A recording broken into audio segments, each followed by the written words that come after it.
Betapa merindunya dirimu, akan harinya diriku di dalam hari-harimu bersama lagi. Kau bertanya padaku kapan aku akan kembali lagi. Katamu kau tak kuasa melawan gejolak di dalam dada yang membara menahan rasa pertemuan kita nanti. Saat kau ada di sisiku, semua kata rindumu semakin membuatku tak berdaya. Di ruang ini dalam rangka acara sosialisasi disiplin positif SD Negeri Larangan 06. Jadi sebelum acara dimulai, saya mohon izin untuk membacakan susunan acara pada siang hari ini. Acara yang ketiga yaitu acara inti sosial. Acara yang keempat umpan balik. Acara yang kelima kesimpulan dan acara yang basmalah. Bismillahirrahmanirrahim.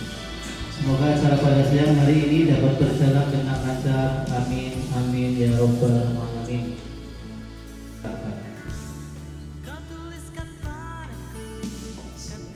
Assalamualaikum warahmatullahi wabarakatuh. Bismillahirrahmanirrahim.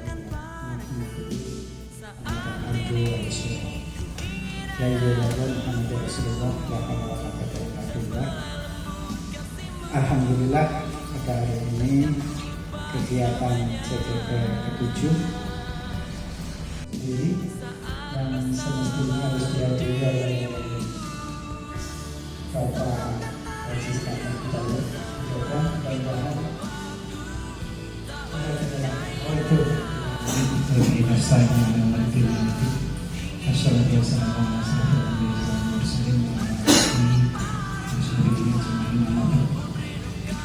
ada Bapak Kepala Sekolah di Negeri Larangan beserta Dewan Guru yang saya hormati, khusus pada Ibu Indah Suciati,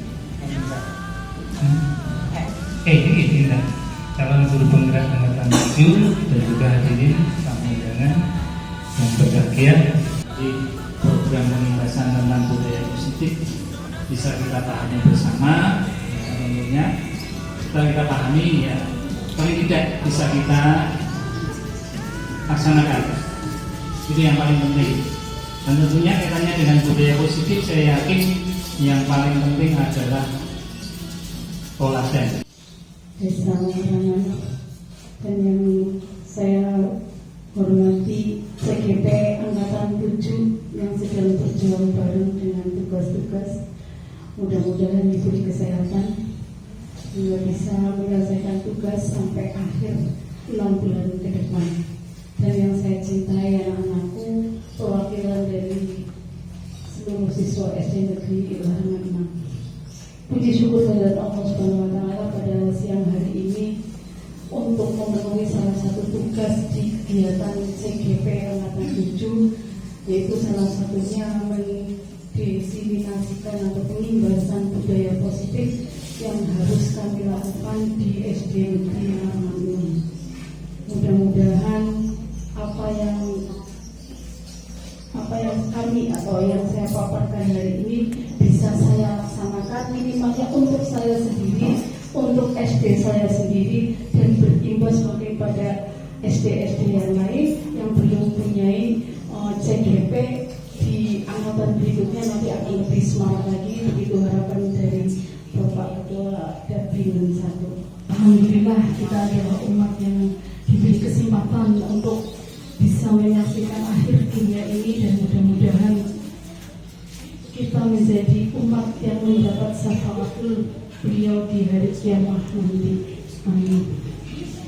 Hadirin yang saya hormati, tujuan dari sosialisasi budaya positif yang kami lakukan adalah salah satunya bahwa dalam pembelajaran di CGP itu ada budaya positif atau disiplin yang harus kami lakukan, yang harus kami terapkan di sekolah kami.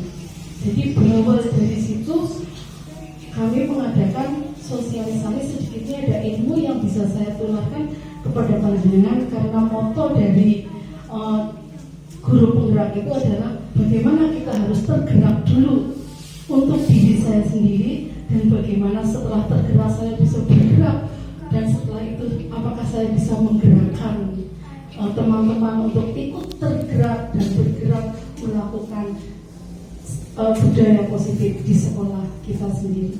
Jadi itu adalah salah satu tujuan dari kenapa diadakannya seminar atau sosialisasi ini. Hanya sebagai tuntutan tugas, dan mudah-mudahan tuntutan tugas itu juga berimbas pada pribadi kami untuk melaksanakannya. Seperti itu Bapak.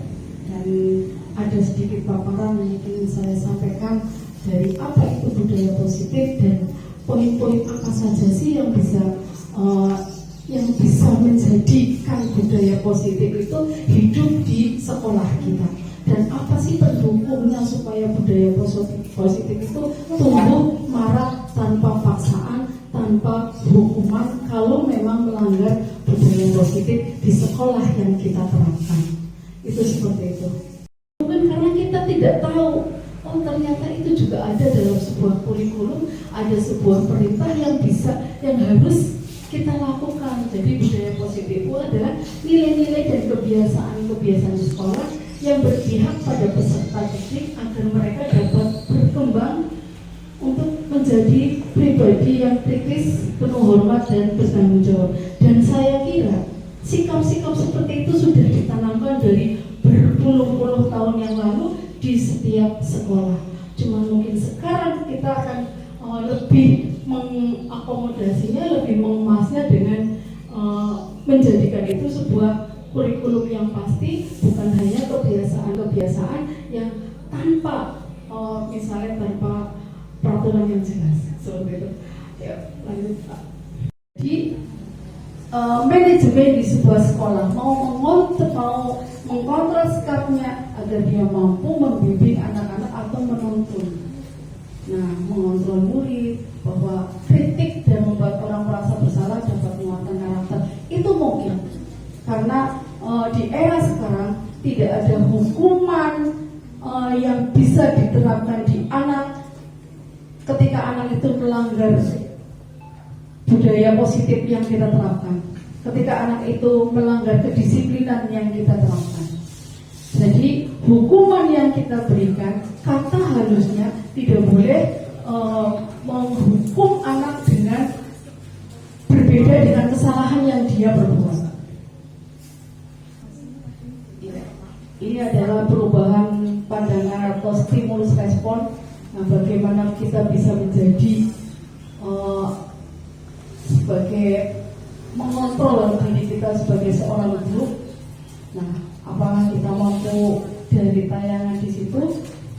Apakah kita mampu kita berusaha memahami pandangan orang lain tentang dunia?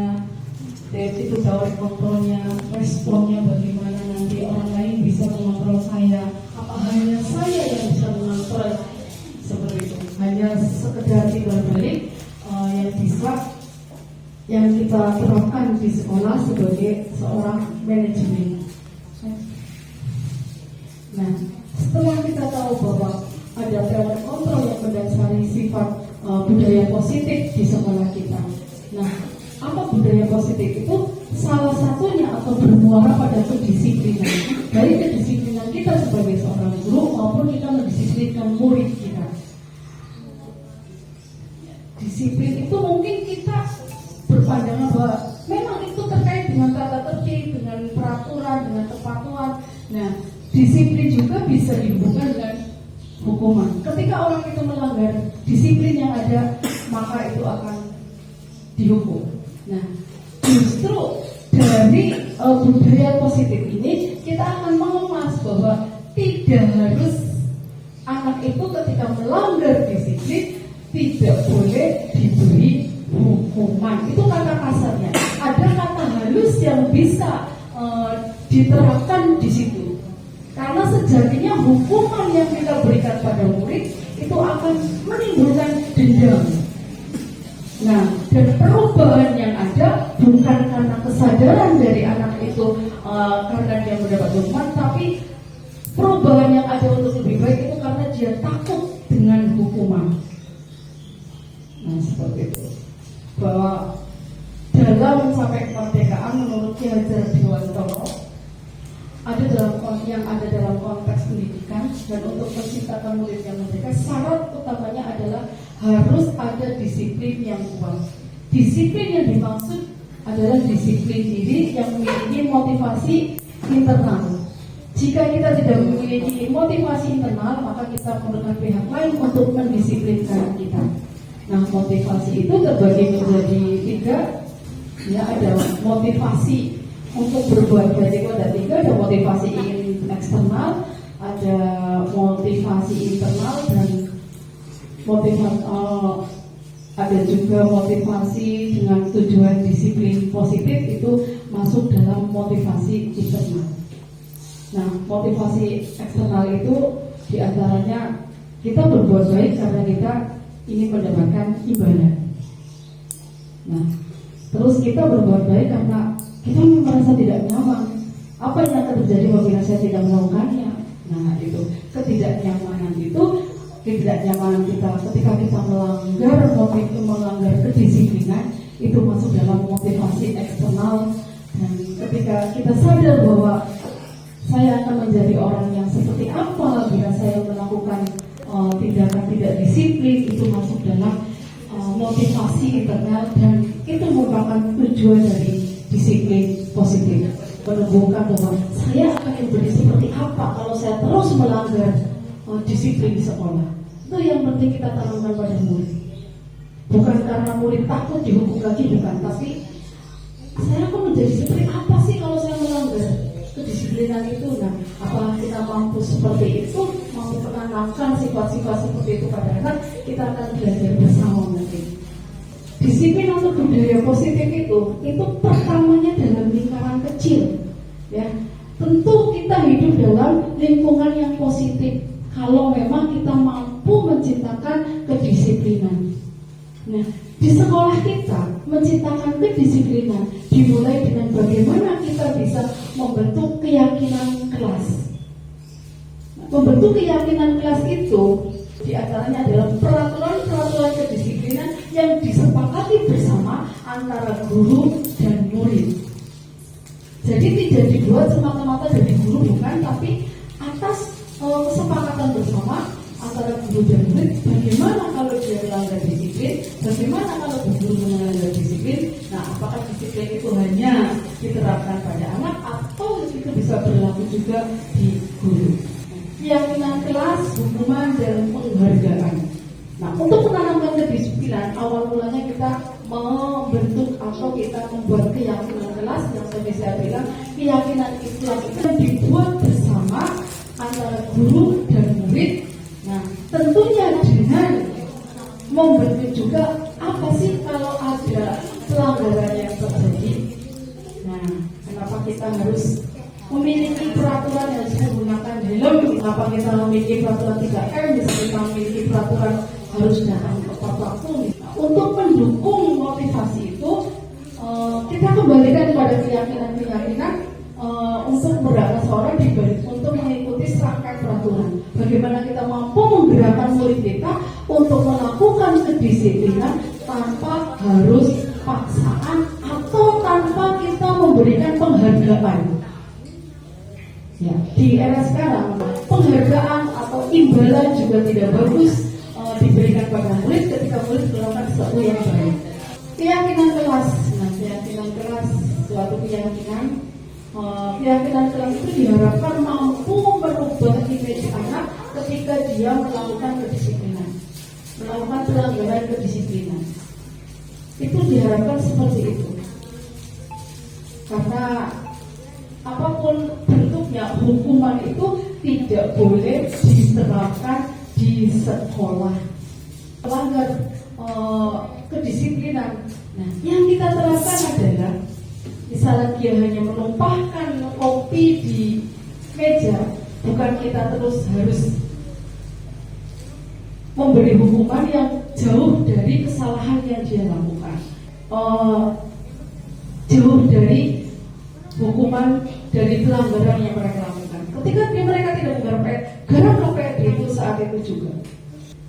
Nah, pembentukan keyakinan kesalahan itu sebenarnya bersifat abstrak. Aturannya mungkin lebih rinci dan konkret. Keyakinan kelas berupa pernyataan-pernyataan yang berpesan. Pernyataan yakin kelas dibuat dalam bentuk positif. Keyakinan kelas sebenarnya tidak terlalu banyak sehingga mudah diingat. Poin-poin dalam keyakinan kelas setidaknya harus dihafalkan oleh murid-murid, terutama juga guru. Bagaimana peraturan kelas itu dibuat, poin berapa ketika mereka langgar, dan apa yang harus saya lakukan ketika saya melanggar poin itu. Jadi keyakinan kelas harus dibentuk terlebih dahulu sebelum memulai satu periode pembelajaran. Peraturannya mungkin seperti tabelnya seperti ini. Contoh, dilarang menggunakan narkoba. Nah, dilarang menggunakan narkoba, keyakinan kelas yang ada itu supaya anaknya itu percaya bahwa ketika saya menggunakan narkoba berarti saya tidak sehat. Nah, kesadaran bahwa ketika saya melanggar suatu peraturan itu berarti ada imbas yang tidak baik buat tubuh saya ataupun dalam kehidupan saya. Itu yang terpenting dalam membentuk keyakinan kelas. Bagaimana terus misalnya selalu mengembalikan buku di tempatnya. Nah, itu sebuah ketika anak itu tidak mengembalikan buku bacaan pada tempatnya, terus bukan semata-mata kita menghukum, bukan, tapi tanamkan rasa untuk menanamkan rasa tanggung jawab ketika dia memakai, dia harus mengembalikan di tempat yang semestinya. Nah, ada juga dihukum oleh penghargaan. Dihukum oleh penghargaan adalah ketika kita memberi penghargaan kepada seorang anak. Ketika seorang anak itu melakukan kebaikan, terus kita memberi reward, itu sebenarnya sebuah hukuman oleh penghargaan. Nah, jadi ketika anak melakukan kebaikan yang dia tuju, bukan dia sadar saya harus berbuat baik, bukan. Karena kita terus memberi penghargaan, yang dituju dari anak itu adalah penghargaan. Ketika dia melakukan kebaikan, dia hanya tertuju pada saya akan mendapatkan sesuatu, makanya saya harus berbuat baik. Nah, keyakinan kelas tidak boleh seperti itu. Keyakinan kelas itu harus bahwa ketika dia melakukan kebaikan, ya karena memang itu baik, tanpa mengharapkan imbalan apa-apa. Nah, mudah-mudahan kita bisa membentuk anak-anak yang seperti itu. Nah, ini yang kita bagaimana hukuman itu diganti dengan konsekuensi ketika dia melanggar hukuman. Pertama, mencatat 100 kali dalam bukumu, saya tidak akan terlambat lagi karena terlambat di sekolah. Ini masuk dalam hukuman. Karena kita tidak melihat kenapa anak itu terlambat. Nah, seperti itu. Jadi itu masuk dalam hukuman ketika kita memberlakukan atau memberatkan anak. Lari mengelilingi lapangan basket 2 kali karena terlambat hadir di sekolah, itu juga termasuk hukuman. Beda dengan ketika seorang anak melewatkan pemanasan ketika mau olahraga, dia terlambat, dia boleh melakukan, konsekuensinya adalah dia harus melakukan pemanasan terlebih dahulu seperti temannya yang dilakukan tadi. Bukan menghukum dengan berlari mengelilingi lapangan. Itu antara hukuman dan konsekuensi. Jadi yang kita tanamkan adalah konsekuensinya. Ketika dia mencoret-coret atau tugas temannya, dia juga harus membuat tugas temannya yang dicoret-coret. Itu konsekuensinya seperti itu. Bukan malah memberi hukuman di depan kelas, misalnya dengan berdiri, bukan seperti itu. Nah, terus lagi membersihkan tumpahan air di meja tulis karena tersenggol pada saat belajar. Nah, ketika dia hanya menumpahkan sesuatu mungkin kita juga orang tua ya, jadi perlu juga penerapan mungkin seperti itu. Menumpahkan sesuatu di meja yang akhirnya buat meja kotor, kita memberikan konsekuensinya, ya kamu bersihkan dan ganti minuman itu dengan yang baru, silakan kamu buat. Bukan menghukum, dibentak, ya bukan seperti itu yang diharapkan di pendidikan sekarang. Seperti itu. Nah itu mudah-mudahan dari sekilas itu kita bisa tahu, oh ada hukuman seperti ini, konsekuensi seperti ini, konsekuensi seperti itu. Lari mengelilingi lapangan basket 2 kali karena terlambat 10 menit untuk pelajaran PJOK. Nah, karena mungkin pemanasannya adalah lari, maka dia harus melakukan pemanasan lari juga. Seperti itu. Perbedaan hukuman dan konsekuensi ini yang pelanggaran budaya positif atau kedisiplinan itu kita akan mengenal perbedaan hukuman dan konsekuensi. Hukuman sesuatu yang menyakitkan dan itu harus terjadi. Nah, kalau konsekuensinya sesuatu harus terjadi. Tumpahan kopi. Nah, sesuatu harus terjadi. Kamu harus membersihkan meja itu karena meja itu tertumpah oleh senggolan tangan kamu, misalnya seperti itu. Kenapa budaya positif dan kedisiplinan itu harus berpihak pada anak? Harus bisa membangkitkan tanggung jawab pada anak. Sejatinya itu bermuara kepada kebutuhan dasar manusia. Kita harus mempunyai kontrol terhadap murid-murid kita. Kenapa mereka melakukan kesalahan? Ada apa di balik tindakan mereka melakukan kesalahan? Harus seperti itu. Nah, kebutuhan dasar manusia itu ada 5 itu. Ada penguasaan, pengen dihargai, ya. Ada juga karena semuanya untuk bertahan hidup. Ya. Nah, bahwa hukuman konsekuensi yang ada itu adalah supaya bisa menciptakan kondisi murid untuk memperbaiki kesalahan mereka, bukan malah menghukum dan akhirnya terjadi dendam. Yang diharapkan bahwa ketika kita memberikan konsekuensi, nah, seorang murid mampu memperbaiki kesalahan dan mereka tidak dicemooh. Beda ketika kita melakukan hukuman bersihin WC. Nah, itu ada sedikit kesenjangan yang nantinya akan dicemooh. Nah, seperti itu. Jadi yang diharapkan dari sebuah hukuman dari disiplinan adalah sebuah restitusi, sebuah pengembalian kepercayaan diri ketika anak itu habis melakukan konsekuensi dari kesalahan yang mereka berbuat. Ciri-ciri restitusi itu sebuah sikap dari pengimbasan konsekuensi. Adapun ciri-cirinya adalah bukan untuk menebus kesalahan, namun untuk belajar dari kesalahan. Nah, terus memperbaiki hubungan. Nah, ditawarkan, kau kenal apa dulu, kamu maunya bagaimana. Jadi bukan memaksa sebuah kewajiban yang dilakukan. Nah, restitusi itu menuntut untuk melihat akar permasalahan yang ada. Nah, restitusi itu mencari kebutuhan, sebenarnya kebutuhan apa sih yang dicari Ahmad misalnya ketika dia terus melakukan kesalahan. Apa kebutuhan untuk mendapatkan kasih sayang, apa kebutuhan untuk dia mendapatkan pengakuan. Nah, seperti kita harus sebagai seorang mampu mencari hal seperti itu. Nah, restitusi diri dan untuk memperbaiki diri, fokus pada karakter bukan tindakan. Bagaimana kita memberi konsekuensi pada anak sesuai dengan karakter yang ada. Nah, restitusi beda dengan hukuman. Ketika hukuman tidak berfokus pada solusi supaya itu tidak terulang lagi, tapi pada restitusi itu berfokus pada solusi. Nah, restitusi memberikan murid yang berbuat salah pada kelompoknya. Biasanya ketika mereka berbuat salah di sebuah forum atau sebuah diskusi, nah itu kelompoknya akan membuli.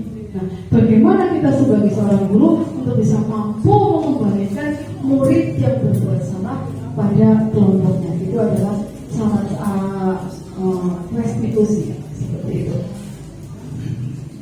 Nah, itu dikenal dengan restitusi, bagaimana kita bisa menstabilkan identitas itu terakhirnya, validasi tindakan apa yang harus kita lakukan. Nah, seperti itu.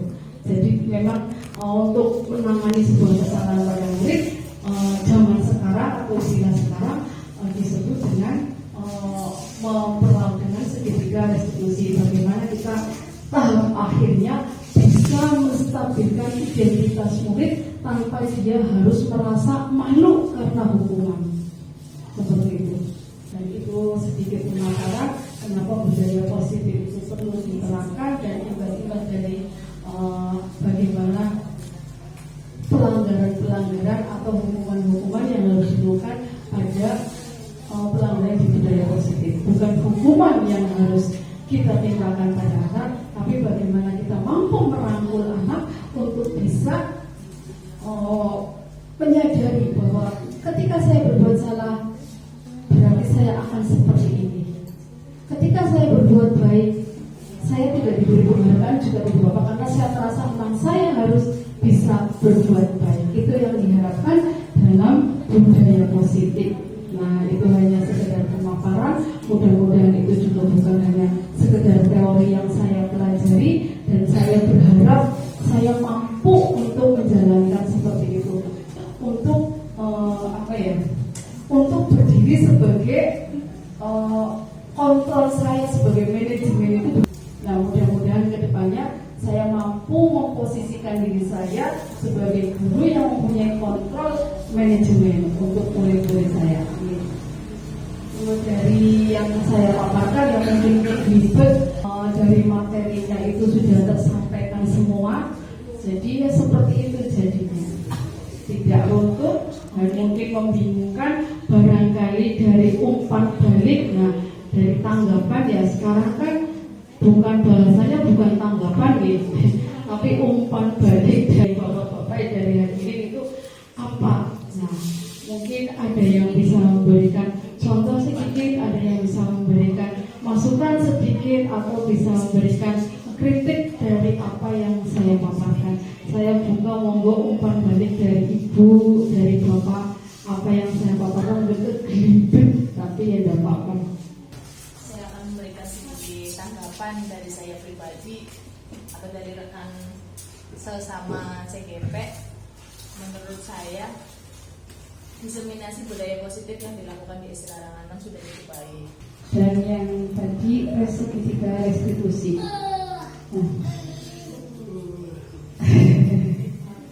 Segitiga restitusi atau segitiga bagaimana kita melihat kesalahan murid. Nah, kesalahan murid itu bagaimana kita mengembalikan anak itu percaya diri lagi nih Pak. Percaya diri lagi ketika dia melanggar kesepakatan kelas atau keyakinan kelas. Nah, dalam segitiga restitusi itu ada 3 tahap yang harus kita lakukan. Nah, pertama kita mau validasikan dulu, kita mengerti dulu kesalahan anak itu apa, latar belakang. Nah, yang saya tangkap seperti itu latar belakang kenapa anak itu melakukan kesalahan. Nah, kemudian dari latar belakang itu kita kaitkan dengan keyakinan kelas yang ada yang telah kita buat bersama. Nah, setelah itu kita akan tahu tindakan seperti apa yang harus kita lakukan sebagai seorang guru ketika kita sudah melakukan penyelidikan atau validasi masalah, penyelidikan tentang kesalahan anak itu. Misalnya anak datang terlambat, ditanya, aku kepingin Bu Guru turunnya, misalnya aku kepingin turunnya Bu Guru karena nomor ini misalnya karena ibu sakit. Nah, di situ kita akan memberi masukan. Nah, masukannya itu bagaimana? Terus kita sebagai seorang guru, kita akan ngomong di depan murid bahwa ternyata ketika dia terlambat setelah itu ini karena dia tidurnya terlalu malam. Yang tadi alasannya seperti kemarin, misalnya karena hujan-hujanan, maka saya ketiduran di guru, tidak mengerjakan PR itu nanti sebagai peran sebagai seorang guru, bagaimana dia mampu memberikan solusi. Nah, yang di segitiga itu bagaimana kita mampu memberikan solusi dari permasalahan sekarang itu agar tidak mengulanginya lagi. Nah, dan yang diharapkan ya solusi yang kita berikan itu bisa meresap dan menyadarkan si anak. Cuma caranya ini juga yang saya kadang tidak tahu, mungkin karena saya kurang belajar ilmu psikolog atau bagaimana. Nah ini yang kadang saya juga bingung Pak, bagaimana menumbuhkan yang enteng saja menurut saya, yang seperti saya kemarin kemukakan, hanya untuk mengambil sampah saja anak kadang harus disuruh. Nah, anak kadang harus disuruh. Nah, saya sebagai seorang guru hasilnya miris. Saya tidak bisa menanamkan bagaimana supaya anak itu tanpa disuruh ada sampah ketika mereka lewati di sekolah langsung diambil dimasukkan dalam tong sampah. Nah, itu yang ada. Saya bagaimana sih menanamkan seperti itu? Padahal saya merasa sudah seperti itu. Saya sudah merasa menanamkan ketika ada sampah saya copot. Nah, itu seperti itu. Jadi bagaimana saya juga bisa misalnya ada pengalaman dari sahabat, dari rekan-rekan guru lain yang bisa memberikan bagaimana sih solusi seperti itu, bagaimana sih menanamkan tanggung jawab supaya anak-anak itu bisa seperti itu dan menyadari kesalahannya gitu loh. Kadang-kadang kan memang tidak semua anak mampu menyadari kesalahannya, yang mereka tahu ya hanya saya dihukum seperti itu Pak.